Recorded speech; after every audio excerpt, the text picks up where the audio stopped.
یہ تربیت محبوب کا ایک انداز تھا کہ آپ نے اپنی لخت جگر کی تربیت کس انداز میں فرمائی۔ بیٹی شکایت لے کے نہیں آئی، معروضات لے کے آئی کہ بابا جان تھک جاتی ہوں، اکیلی ہوں، چکی چلانی ہے، گھر کی دیکھ بھال کرنی ہے، شہزادوں کو دیکھنا ہے۔ اس معاملے میں تو مہربان نبی صلی اللہ علیہ وسلم نے بیٹی سے فرمایا کہ کیا میں آپ کو اس سے بہتر نہ عطا کر دوں۔ سبحان اللہ۔ خادمہ اور کنیز کا سوال آپ نے کیا، کل کائنات تو بی بی فاطمہ الزہرا کی غلام ہے، کیا بات ہے۔ کائنات کی ساری عورتیں تو آپ کی در کی کنیزیں ہیں۔ تو آپ نے معروضات پیش کی تو نبی مہربان نے یہ تسبیح عطا فرمائی جو ابھی آپ نے بیان کی ہے۔ حضرت ابو ذر غفاری رضی اللہ تعالیٰ عنہ فرماتے ہیں، اس تسبیح کے ملنے کے بعد کی یہ بات کر رہا ہوں، جی جی پلیز۔ آپ کو آقا علیہ السلام نے فرمایا کہ ابو ذر جاؤ میری بیٹی فاطمہ کے گھر دیکھ کے آؤ کیا معاملات ہیں۔ حضرت ابو ذر غفاری تشریف لے جاتے ہیں، دروازہ کھلا ہے، کیا دیکھتے ہیں کہ چکی چل رہی ہے مگر چکی چلانے والا کوئی موجود نہیں ہے۔ حسنین کریمین کا جھولا ہل رہا ہے، جھلایا جا رہا ہے مگر جھلانے والا کوئی موجود نہیں ہے۔ گھر کے کام کاج ہو رہی ہیں، کام کرنے والا نظر نہیں آ رہا ہے۔ حضرت ابو ذر غفاری رضی اللہ تعالیٰ عنہ دوڑ کر واپس آئے، عرض کرتے ہیں یا رسول اللہ صلی اللہ علیہ وسلم میں نے ایک عجیب آج منظر دیکھا ہے کہ چکی بھی چل رہی ہے، چکی میں دانے بھی پڑ رہے ہیں، اور یہ فاطمہ الزہرا کی چکی کا کمال ہے کہ پوری کائنات لنگر کھا رہی ہے۔ سبحان اللہ سبحان اللہ۔ چکی بھی چل رہی ہے، چلانے والا موجود نہیں ہے، جھولا بھی ہل رہا ہے، جھولا چلانے والا ہلانے والا موجود نہیں ہے۔ یہ عجیب منظر دیکھا ہے۔ میں جب سے میری بیٹی فاطمہ الزہرا نے اللہ کا ذکر اس انداز میں کرنا شروع کیا جیسے میں نے تربیت کی ہے، اللہ نے فرشتوں کو اس کے کاموں پر معمور فرما دیا ہے، اللہ اکبر، سبحان اس کے سارے کام آسان ہو گئے۔ اللہ۔ یہ سیرت فاطمی کا ایک پہلو۔ اگر اجازت دے تو میں ایک اور پہلو بھی بیان کروں۔ پلیز۔ ضرور۔ ایک روز خاتون جنت حضرت فاطمہ الزہرا رضی اللہ تعالی عنہ اپنے بابا جان کی خدمت میں حاضر ہوتی ہیں، اور اماں عائشہ صدیقہ فرماتی ہیں کہ جب خاتون جنت تشریف لاتی تو ہمارے گھر کی انداز بدل جاتے تھے، رونقیں بدل جاتی تھی۔ آقا علیہ السلام جس نشست پر مسند پر جلوہ گر ہوتے سرکار کھڑے ہو جاتے، بیٹی کے ماتھا چوما کرتے تھے، انہیں اپنے ساتھ اپنی مسند پہ بٹھایا کرتے تھے۔ تو ایک دن خاتون جنت تشریف لائی آقا علیہ السلام کی بارگاہ میں۔ یہ آج کی خواتین کے لیے بہت بڑا سبق ہے سیرت فاطمی کے حوالے سے جو میں آپ کے سامنے رکھنے جا رہا ہوں۔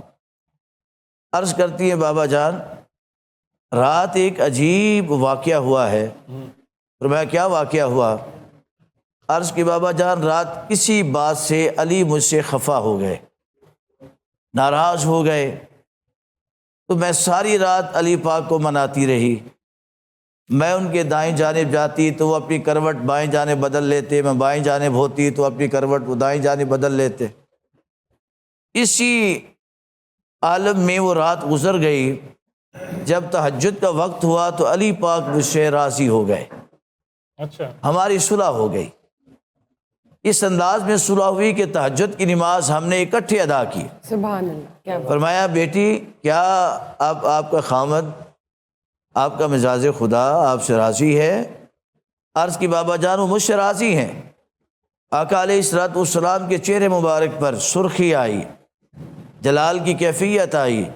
فرمایا بیٹی سنو، والذی نفس بیاد محمد، فرمایا کہ میں اس ذات کی عزت کی قسم کھا کے کہتا ہوں جس کے قبضہ قدرت میں مجھ محمد کی جان ہے، اگر آپ کی رات اس حالت میں گزرتی کہ علی آپ پر ناراض رہتے اور اسی کیفیت میں آپ کی موت واقع ہو جاتی تو میں محمد آپ کا جنازہ نہ پڑھتا۔ اللہ اکبر۔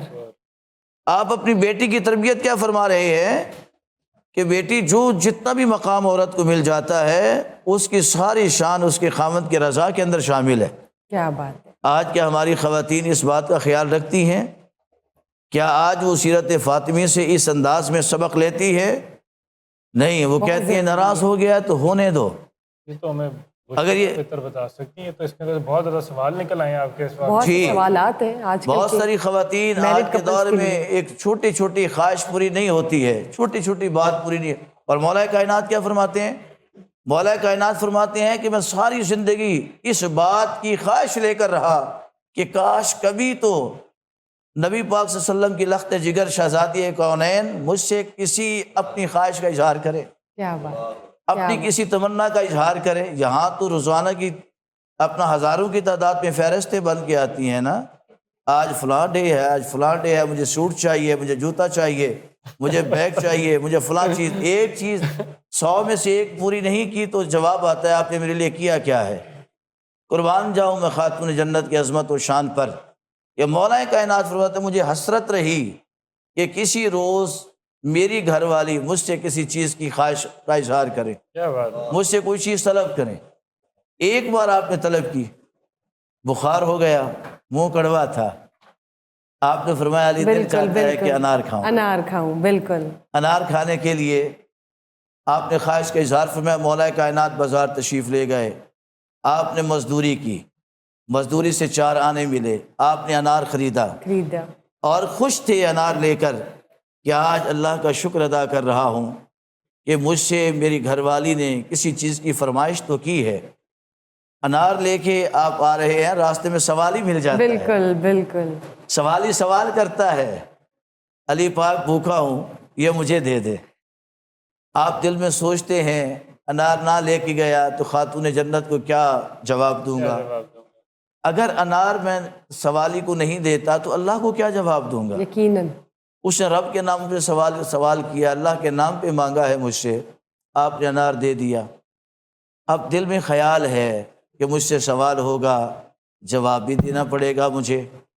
آپ جب گھر میں داخل ہوتے ہیں تو خاتون جنت دیکھ کے مسکراتی ہیں اور اپنے خاوند کی بات کرنے سے پہلے فرماتی ہیں علی وہ انار والا قصہ تو سنائیے، سبحان اللہ، کیا بات ہے، کیا وہ بات. انار والا واقعہ تو سنائیے. یعنی مولا کائنات ساری حیاتی اس بات پر رہے کہ مجھ سے میری گھر والی کوئی سوال کرے، میں اس کا سوال پورا کروں. اور اللہ نے پھر عظمت کیا عطا فرمائی ہے، شان کیا عطا فرمائی ہے کہ قیامت کا دن ہوگا، انبیاء جلوہ گر ہوں گے میدان حشر میں، حشر کا نقشہ نظام ویسے ہی چلے گا. ان کے امتی آئیں گے، غوث آئیں گے، قطب آئیں گے، ابدال آئیں گے، پوری کائنات کے اندر بڑی بڑی عزت والی، جاؤ جلال والی، مرتبہ و کمال والی خواتین آئیں گی. حشر کا روٹین ویسے رہے گی، حشر کا نظام ویسے رہے گا. ایک لمحہ ایسا آئے گا، ندا کی جائے گی، اعلان کیا جائے گا، اے نبیو، اے صدیقو، اے شہداء، اے صالحین، اے مجاہدین، اے تاجرین، اے سخی و سخاوت کرنے والو، اے روزہ دار روزہ رکھنے والو، اے نمازیو نماز پڑھنے والو، گردن کو جھکا دو، نیچی نگاہیں کر لو. پوچھا جائے گا یا اللہ آج یہ منادی کیوں ہے؟ فرمایا میرے نبی کی شہزادی آ رہی ہے، سبحان اللہ، کیا بات، کیا بات. میرے نبی کی شہزادی آ رہی ہے. یہ پروٹوکول ہوگا، سبحان اللہ، جنت کی یہ سردار پروٹوکول ہوگا. جنت کی خواتین کی سردار جب جلوہ گر ہوں گی، فرمایا جائے گا نگاہ نیچی کر لو. آج تک کسی غیر نے ان کے چہرے کو نہیں دیکھا ہے، آج تک کسی غیر نے ان کے چہرہ دیکھنا تو دور کی بات ہے، وجود کے بال تک کو نہیں دیکھا ہے، بال تو دور کی بات ہے، ان کے لباس کو بھی نہیں دیکھا ہے. فرمایا وہ شہزادی آ رہی ہے، سارے کے سارے نگاہیں نیچی کر لیں گے اور 72,000 کنیزوں کی جھرمٹ میں جو جنت کی اعلیٰ حوریں ہوں گی، ان کے جھرمٹ میں خاتون جنت جلوہ گر ہوں گی. سبحان اللہ، کیا اور بات. جلوہ گر ایسے نہیں ہوں گی، عرض کریں گی مالک میں اپنے بابا جان کے ساتھ کھڑی ہوں، سبحان اللہ. میں سوال کر رہی ہوں کہ جتنے محبین ہیں ہمارے، جس نے ہم سے جتنی محبت کی ہے، وہ گناہ گار ہیں، سیاہ کار ہیں، ایسے بھی ہیں، خاندان اہل بیت کے وفادار ہیں. مالکہ مہربانی فرما ان کو بھی جنت میں داخل فرما. سبحان اللہ، کیا بات. اللہ ان کی شفاعت اور ان کی اس دعا کے صدقے میں کئی لاکھ کیا کئی کروڑ کیا یہاں پر گنتی ختم ہو جاتی ہے. جہاں پر کائنات کے والی و مختار کی شہزادی کا اشارہ ہوگا، اللہ کی بخشش اور کرم کا وہیں پر نظارہ ہو. سبحان اللہ، کیا بات ہے.